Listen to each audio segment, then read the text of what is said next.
Hi, I wanted to just remind you that I have a discount code for my online course, 20% off the online courses if you use September 20.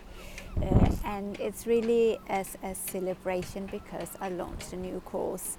But I wanted to pop it in now because it expires on Saturday the 14th of September. So on Saturday that code actually expires. So if you do want the online course, this is the time to get it.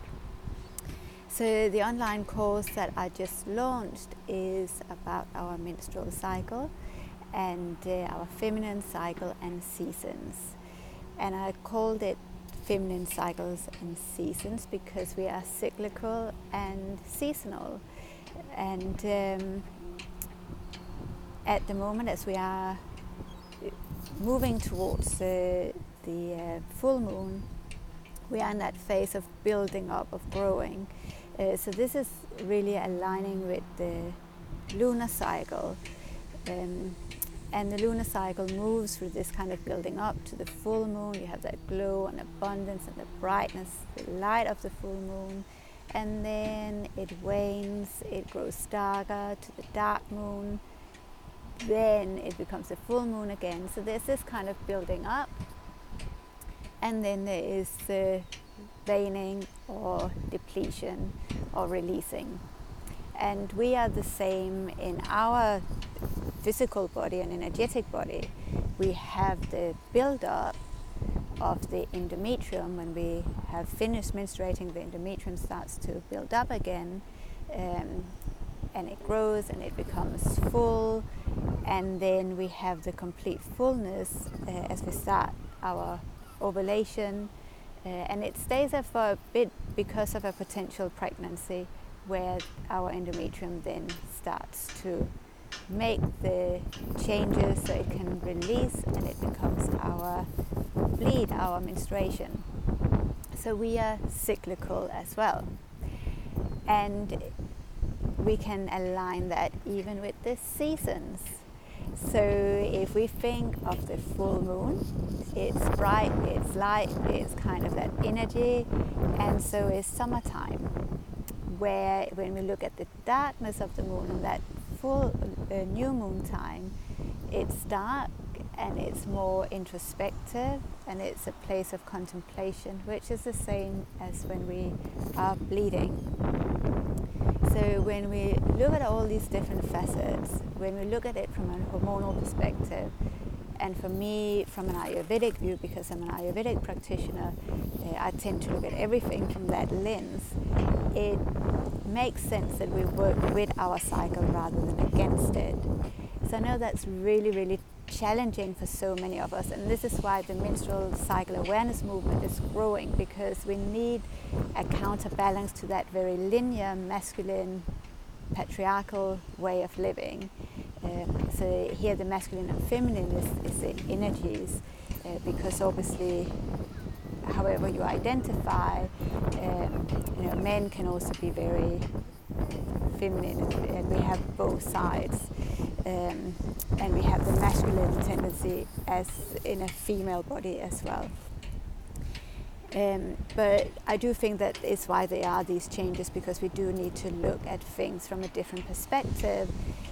We are kind of realizing that we can't work 24/7. We burn out, we get adrenal fatigue, and for women we not only have the 24-hour cycle, we also have the lunar cycle with massive hormonal changes, and we really need to start to honor that.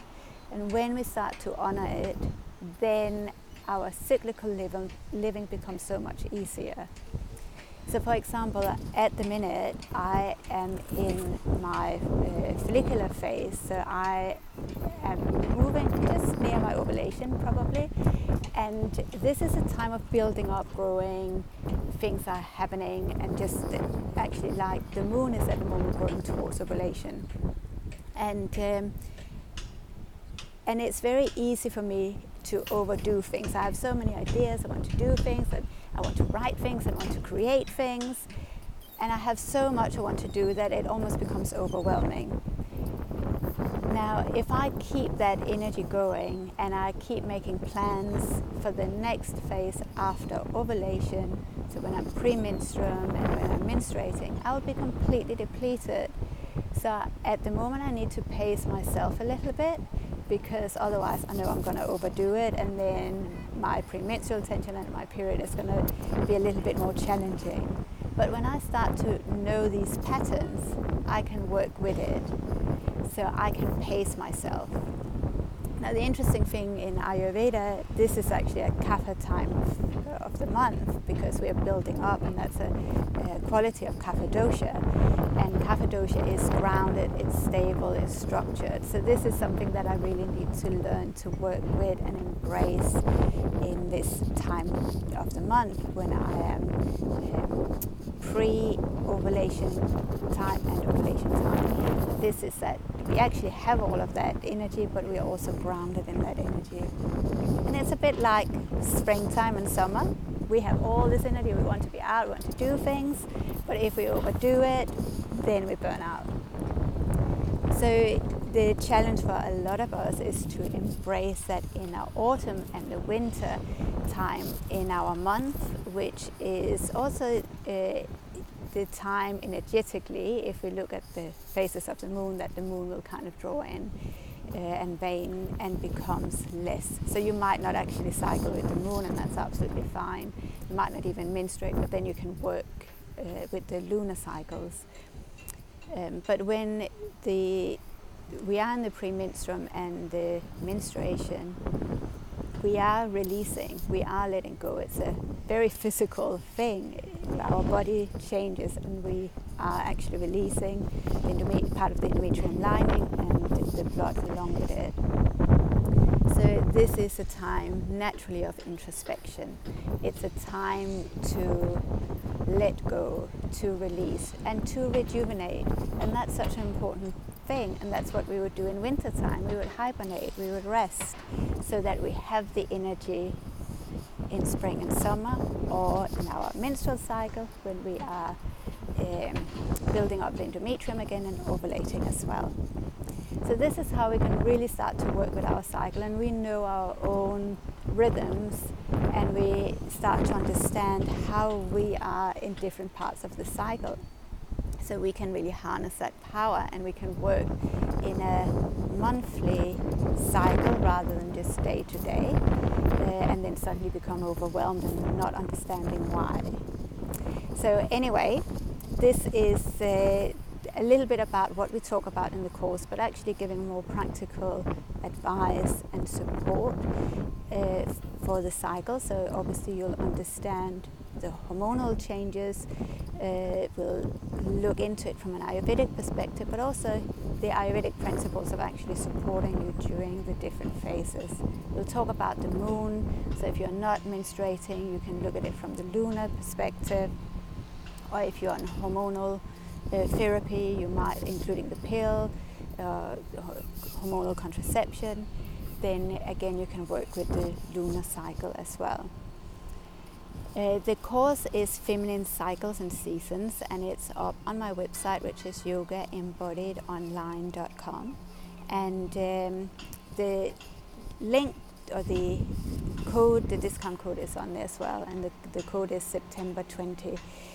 But it does expire on Saturday, which is a full moon. So join us now if you want to join. And that's it.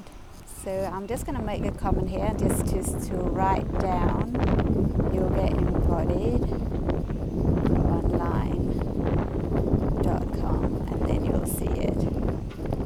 There we go. Okay. So thank you so much for watching, and have a wonderful day.